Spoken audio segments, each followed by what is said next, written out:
Station దిగి బయటికి రాగానే చాలా ఆటోస్ అయితే ఉన్నాయి. పబ్లిక్ని బట్టి వాళ్ళైతే ఛార్జ్ చేస్తున్నారు. మాకైతే పర్ హెడ్ 30 రూపీస్ అయితే తీసుకున్నారు.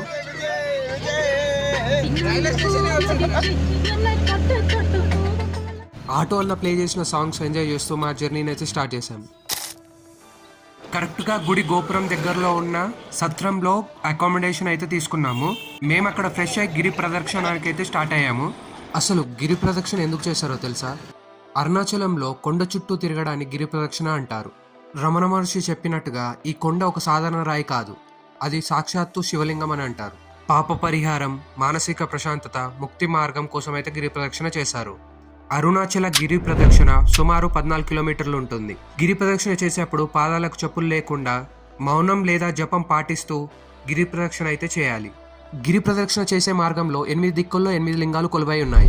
వీటిని అష్టలింగాలు అంటారు. కేవలం అష్టలింగాలే కాకుండా మార్గం మధ్యలో మరికొన్ని ముఖ్యమైన ప్రదేశాలు కూడా ఉన్నాయి. రమణ మహర్షి ఆశ్రమం, శేషాద్రి స్వామి ఆశ్రమం, నేరు అన్నమలై ఆలయం, సూర్యలింగం మరియు చంద్రలింగం కూడా ఉన్నాయి. మాకు ఈ గిరి ప్రదక్షిణ కంప్లీట్ చేయడానికి 4 నుంచి 5 గంటలైతే పట్టింది. నైట్ లేట్ అవడంతో టెంపుల్ అయితే క్లోజ్ అయింది. ఒక మంచి టీ తాగి సత్రంకి అయితే స్టార్ట్ అయ్యాము.